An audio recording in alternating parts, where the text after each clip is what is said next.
Hey, what's happening, YouTube? It's Wednesday evening. Wednesday, January 11th, 2023, 6:22 p.m. And I'm on my way to work for what is, for the first time ever that I've been working at Amazon, my 6th consecutive day in a row. I actually don't feel as tired today as I did going in yesterday, so that's a good thing. And actually kind of bummed out I haven't been able to pick up any additional shifts throughout the weekend. Now I guess I've been told that it's a policy at Amazon, but it's the first time I've ever actually encountered it in my A to Z app. A to Z being the Amazon HR app for employees. I've been told it's a policy that you cannot work more than 6 consecutive days. But what I noticed, and actually I noticed this a few days ago, I just don't think I've mentioned it on my vlog. When I go into my app, into my schedule, and select, I forget what the option is called, but basically there's a couple ways I can get to it to pick up what's called VET, which stands for voluntary extra time, to work additional shifts. Oh, I feel like the asshole right now. I'm the only guy in front of the guy behind me who's trying to turn right on red here, and he can't because I'm in front of him. I always try not to be that guy, but I didn't realize he was turning. Sorry, dude.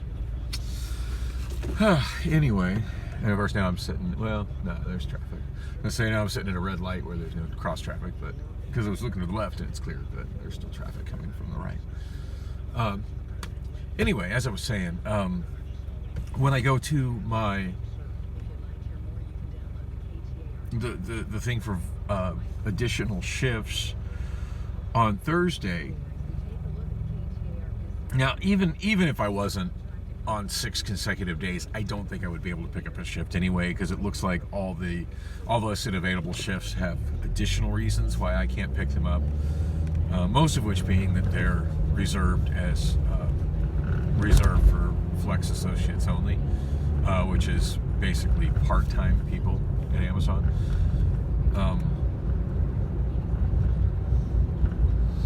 The way part-time, for those who don't know, the way part-time works at Amazon is they don't actually have a set schedule the way a part-time job would be at most other employers. Like I've certainly been part-time at a lot of different, I mean, it's been a long time, but like I've been part-time at radio stations in the past and part-time at food service places in the past. And generally the way it's worked is the schedule gets posted every week and you look to see what your hours are. And they frequently change. Now certainly in radio it was more consistent than it was in food service, but still you never, you got to be ready for those changes and your schedule is what it is, and it's set in. Usually you're communicating with your boss what your availability is. They don't schedule you outside of your availability, although that's how it's supposed to be in theory. In practice, that often doesn't work. And then it often ends up with the situation of well, if you really want this job, you're going to be here. So and in situations like that, even when you're the employee and you're in the right, it usually ends up being one of those situations where it's like, if you stick by your guns and you're like, dude, I said I didn't have that availability and I'm not coming in, and you don't come in, if you don't lose the job, oh wow, this guy's got no taillights on. That's wonderful. Always at least one shit driver on the way to work. But yeah, look at this guy driving in the dark down Buckeye Road with no lights. I mean, I can kind of see light in front of him, but most likely those are daytime running lights. But Yeah, no taillights at all. So yeah, anyway, in situations like that, yeah, more often than not, if you don't go in, or you don't rearrange whatever it was that you have previously told your boss stops you from being able to work on that given time period, even if you don't get fired, you find that on next week's schedule you have significantly less hours. So, or you don't get scheduled at all. I've certainly had a few part-time jobs. Now, granted, I haven't worked jobs like that since I was much younger. Like I want to say, like not since I was in my 20s. But yeah, the way that would work all too often. I had a few jobs like that where I just suddenly disappeared off the schedule. Like I was never informed that I was fired. I was still theoretically working there. My name would be on the schedule. There just wouldn't be any hours after it. And then when I'd ask about it, if I could find somebody, if I could manage to get a hold of, somebody to ask about it, I just kind of get a look of like, oh yeah, sorry, no, I didn't have any hours for you this week. Just check back next week. And then after a couple of weeks of that, you just realize that yeah, I'm just wasting my time coming in here. And you've already had my last check. already had my last check. Next pay period, I didn't have a check coming because I wouldn't have a check coming because I didn't work any hours. And yeah, there comes a point where I just stop going in. I don't miss those kind of jobs at all. And it's another one of those things, for all the bad things people love to say about what a terrible employer Amazon is. For the most part, it's been a really positive experience for me.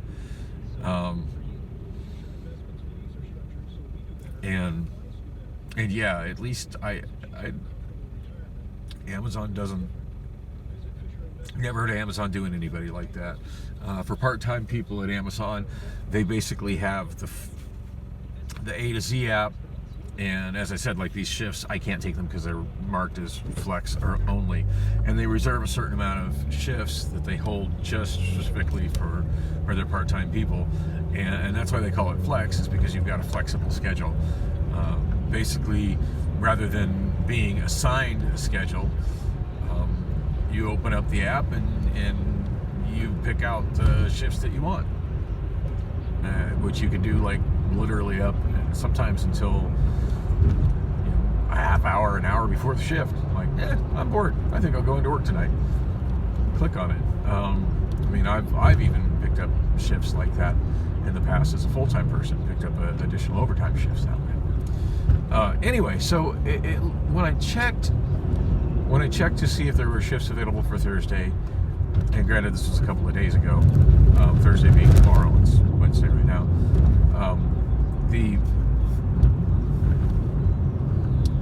It looked like all the additional shifts I was seeing, and granted they didn't check them all, but it looked like the ones that I did check all said flex ready shift, which meant that it's only for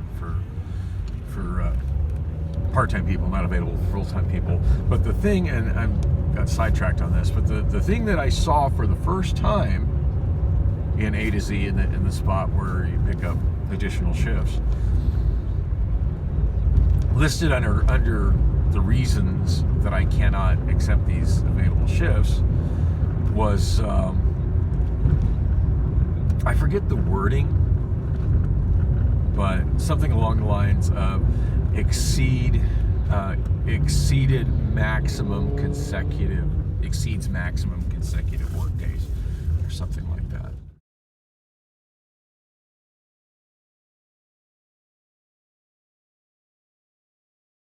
I forget the exact wording, but basically what it meant is that it's like, nope, you can't work a 7th consecutive day. None of these shifts are available for you. After seeing that on the first couple, I didn't even bother to look at all the rest. It's just like, oh, no, it actually has a system in place, which I think is kind of interesting, because I've certainly been at other places where you couldn't work more than 6 days a week, but it was more than 6 days in a work week. So conceivably, you could work 12 days in a row if say the week was if say the work week was Sunday through Saturday, and you worked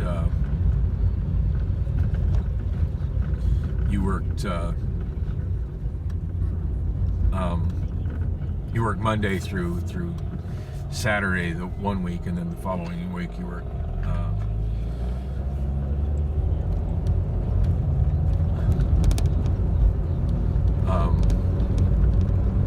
and you worked the last 6 days of the work week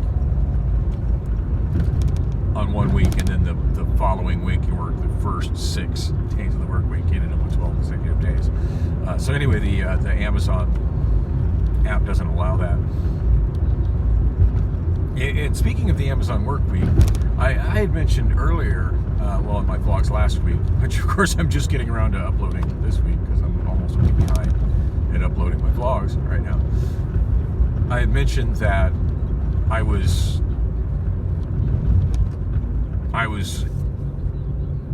working 6 consecutive days.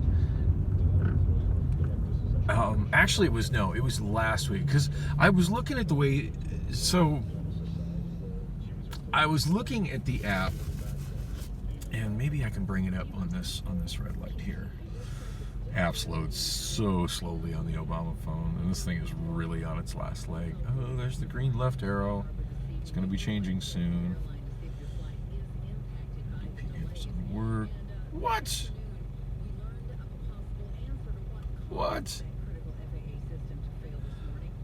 Oh man, somehow my A to C on my Obama phone got logged out. So I guess I won't be able to look at that. Anyway, when you look at your schedule on the A to C app, if you work for Amazon, if part of me wants to stop at that Circle K right now and get myself my Sip and Save drink, I never did manage to find the time to clean out my bag and my bag, which I finally got back from Priscilla this morning. But that's a whole other separate story. And my car to try to find my Sip and Save receipt. I still should have about a week and a half, maybe 2 weeks left on it if I can find the damn thing. But at this point, I don't feel like arguing with cashiers as to whether or not I have a valid Sip and Save membership. So yeah, consequently, kind of hose myself in boycotting Circle K. I do feel like between my first drink, dude, if you're turn right already. This guy in front of me is lost. And he's not turning right, he's just lost.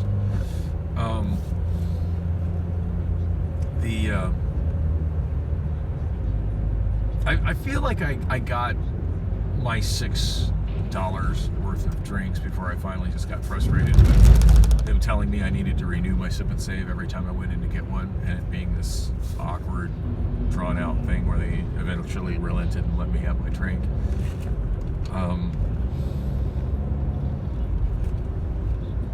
I'm not quite sure if I got the whole $6 worth, but I know I came pretty close. Anyway, I'm certainly a little leery of buying in on it again. I probably will, because it really is a good deal. But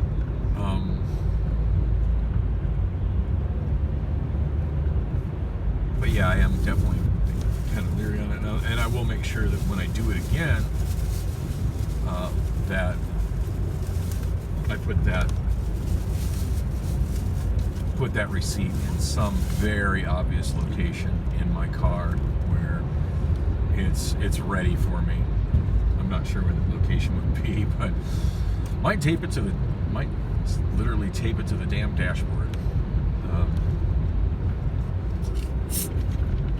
Speaking of which, I do have a Mountain Dew. I think I need to swig some of that because I'm freaking thirsty.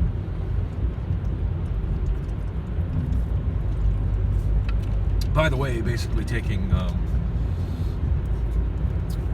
Buckeye Road the entire way because traffic is awful today. Took the 143 down through Sky Harbor and just got on Buckeye Road right where it started. Even Even the south end of the I-17 was congested pretty much all the way to 7th Avenue. And I've just found if I don't get on it by 7th Street, there's just absolutely no point in getting on Buckeye. It's just quicker to stay on Buckeye. Where am I at anyway? 51st Avenue. I'll just run in my mouth driving down the road, not paying attention to where I'm at. Pretty much when I come this way, I pretty much always turn right at 59th Avenue, which is where Loop 202 is. So it's kind of hard to miss that. That's a freeway interchange. Unlike some of the other ones that look nearly identical, that one stands out. So anyway, I was talking about the schedule view and the Amazon A to Z app. When you look at it, it looks like a pretty normal calendar app. In that the view of the week is Sunday through Saturday. Sunday on the left, Saturday on the right, and then your weekdays in the middle. Pretty traditional. Like it just looks like a pretty run-of-the-mill calendar app. So when I was talking about, I've got 6 days this week, I was referring to the week as being between Sunday and as being last week, actually, in the time period between Sunday and Saturday, because I was scheduled for right on red. It's a thing. Do it, dude. Amazes me how pea shy some people are about turning right on red.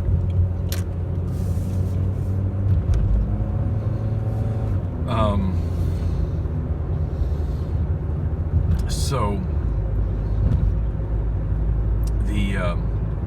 that's how I'm looking at it, and specifically, when I was talking about, I got this first time ever, I got 6 days on my schedule for this week. This week meaning the time period between Sunday and Saturday. I was scheduled for my usual Sunday, Monday, Tuesday, Wednesday, and then I'd also picked up Saturday and Sunday. So not 6 consecutive days in that calendar week, but 6 days in that week. Interestingly enough, and I was talking about how I was worried that I might, overrun the policy of Amazon only allowing 60 hours in a work week, and if you work more than 60 hours, there being possible negative repercussions from it, which could easily be done if I'm scheduled for 60, which I thought I was. Which to look at the calendar I was, because it's not unusual for me to clock in up to 5 minutes early and to leave as much as 15 minutes late. Which that's another Amazon policy that's kind of weird, and I'm not quite sure where I fit in with that.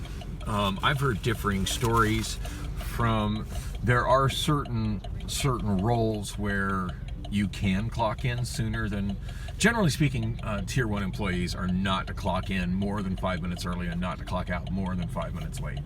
But there are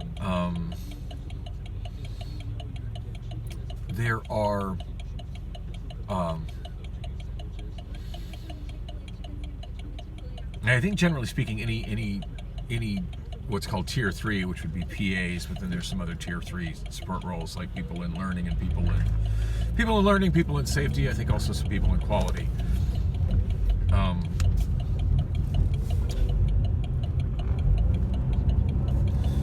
Which are basically like lower level management, but you're still paid by the hour. Now, I think most of those people are allowed to clock in earlier if there's things they're kind of expected to come in and do prior to the regular start of the shift. Apparently there's some tier 1s that are allowed to do it as well, and I've heard differing stories as to whether or not that includes me. I've heard that all forklift drivers or pit drivers are allowed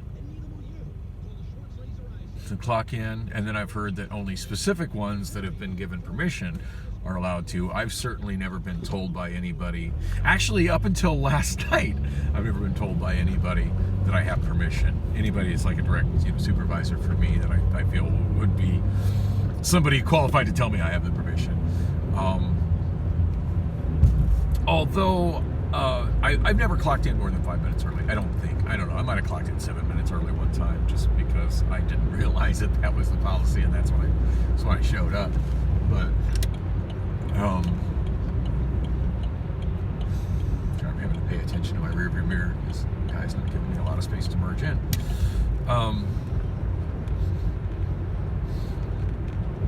So the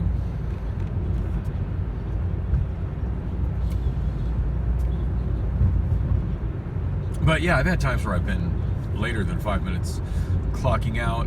I never particularly stressed on it because every time it's been something where if I didn't have like global permission in the system and somebody in HR contacted me about it, I didn't figure I'd have any problem justifying why I was late.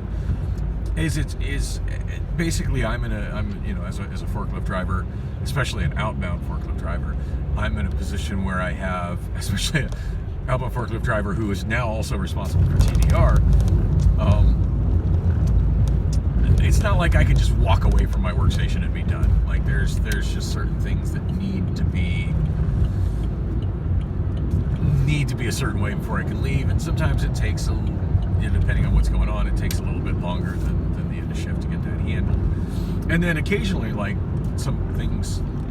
Oh, I thought that cyclist was going to ride right in front of me. It's on the sidewalk. There's no bike lane here. Now I had one that was pretty notable. I forget what day of the week it was earlier this week, but I think I vlogged about it. I had a day where they just sent me back and forth between. I started in outbound, and then at one point I got voluntold that I was going to inbound, and then I got comfortable working in inbound after I asserted that I was not going to be put on wood pallets. That no. If you need wood if you need someone to do wood pallets, there's rookie forklift drivers that need more experience, that are working non-critical roles right now, that could come do that. Don't waste my skills on that. I don't feel like doing it.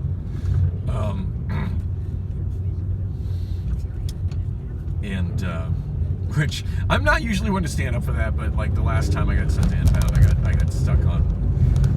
They made it sound like, oh, they desperately needed somebody to unload trucks, and I got there and every single work zone had a driver in it, and it was just a matter of none of them wanted to deal with wood, so they felt like they could drag me away from what I was doing, which personally I consider a higher level position than unloading trucks.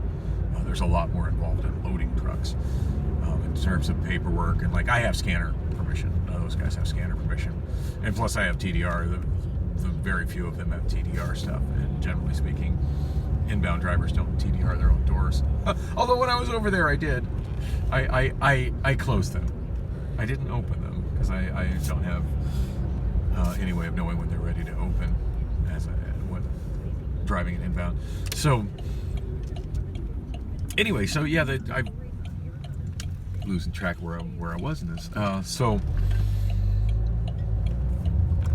So yeah, anyway, I got sent to inbound, and then I got comfortable working on what I was doing in inbound. When I was asked if I wanted to go back to outbound, I'm like, no, I'm all right. I got my rhythm here. I'm good. And then later, I was told again, oh no, Dustin needs you back in inbound, so in outbound, go back to outbound. So I went back to outbound, only to have me get pushed back to inbound like an hour and a half later ish, and then finished off the night at inbound. Oh, and that's why I was trying to explain like why sometimes I absolutely have to clock out later than 5 minutes. So the very last pallet I was moving at the end of the night, turns out the thing was physically damaged, and I'm pretty good at as far as like my skill levels at operating the forklift are a lot higher than the average forklift operator at this point. So I'm pretty good at getting things out of the truck without making a disaster than a lot of other people are. So I could see that this pallet was broken, but I was able to get my forks underneath it and get it out of the truck securely without losing any freight or losing it off my forks.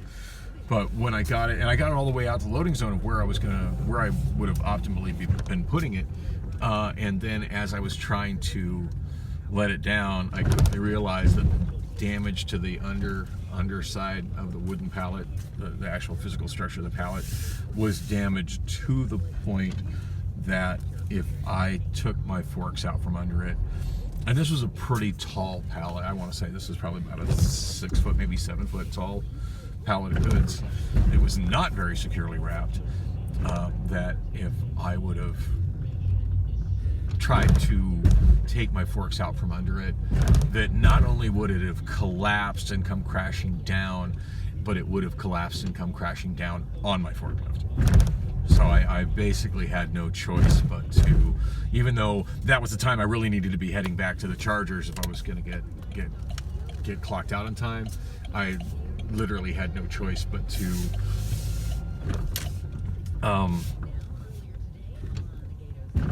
get off my forklift, leave it like that because it was physically supporting the pallet, go to the wood pallet area, grab an empty pallet, set it next to it, and proceed to completely downstack that pallet and stack all the and basically create a whole downstack and restack all the stock from that onto a new pallet. Now, at one point, the area manager, Ty, who I hadn't worked with Ty in quite some time before that. In fact, Ty cracked me up when I went over there to log in. Before he tried to put me on wood, and I told him no. He's like, "Do you still have permissions to work here?" I'm like, "Of course I do." He said, "I still got a magnet." As I walk around the back of the magnet board and pull my magnet, which I felt pretty good. Like they have the ones grouped there by what your position is, and mine was at the very top of the pit drivers list. So just because I guess it got stat there and it just doesn't get moved because I hardly ever drive over there, but or work over there, period. Kind of funny, last time I was working over there, I actually was working as a line loader, which is like where you start, but that's what they needed help on. So it's like, yeah, I can do that. I'm fast as fuck as a line loader. That'd be a nice change of pace. Anyway, yeah, he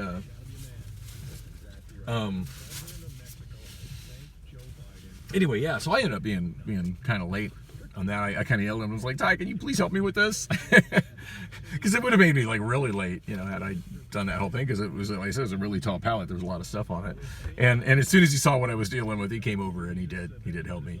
So it's kind of funny, like how often I'm, rather than AM, the area managers, the upper level managers, how often I'm like asking them to do stuff compared to how often they're asking me to do stuff. Because it's very rare that an AM actually asks me to do something, because generally I'm pretty self-directed, and I know what I'm doing and I know what needs to be done, and even if I run out of what I'm working on, like I know what else needs to be done and I just do it. But sometimes I need help, and sometimes the nearest available suitable person to do it is somebody that just happens to be walking by with a red striped vest.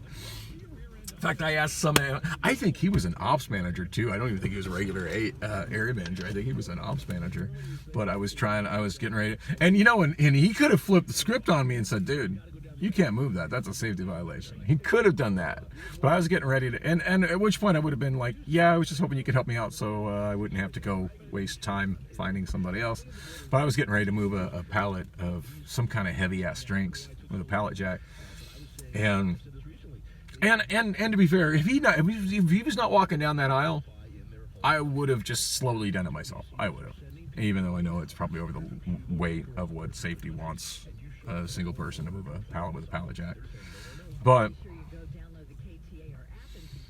I would have happily, and if I got called out, I would have happily played stupid on it, because hey, they don't have the weight marked on it, so how am I supposed to know, right?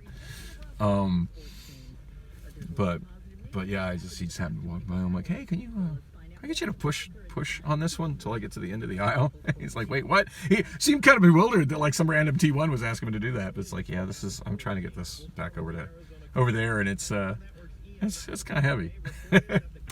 This way, I do think that guy was ops, and it was somebody I absolutely don't know. So I'm sure that experience is going to stick in his mind a little bit. Like, who's this guy? Tell it, I'm a boss. Who's this guy telling me he need to help him push this pallet? He did it though. Anyway, I completely lost my focus. I forgot what the heck I was trying. Oh, I was trying to talk about the week. So anyway, I was saying six days in a week. Well, come to find out, the 60 hours in a week, 6 days in a week. Come to find out, even though the scheduling app is laid out like a normal calendar app and shows the week as Sunday through Saturday, the Amazon week is actually Saturday through Friday. Now the 6 consecutive days thing, as I mentioned earlier, it's smart enough to know what the 6 consecutive days are. It doesn't care like where it falls on the days of the week or where it falls on a work day. If you can't work more than 6 consecutive days, the 7th day it won't let you pick up a shift. I found that out this week. But as far as like the thing about 60 hours in a week, that is actually within an Amazon work week, being Saturday through Friday, which my 6 consecutive days. Anyway, I'm neither, because of my 6 consecutive days, and then which were being Friday through today, which is Wednesday. Those are my 6 consecutive days. And then my 6 days that I was looking at in the calendar week of Sunday, Monday, Tuesday, Wednesday, Friday, Saturday, end up being split up to a point where like I did not have 6 days in any single Amazon work week, because it looks like I'm going to be off. I'm definitely off Thursday. They're not giving. They won't let me work Thursday, and it's looking like I won't be picking up a Friday or Saturday shift. So I don't know what I'm doing this weekend. I'll figure that out. In the meantime, I need to get my ass into work. Thanks for coming with on the drive.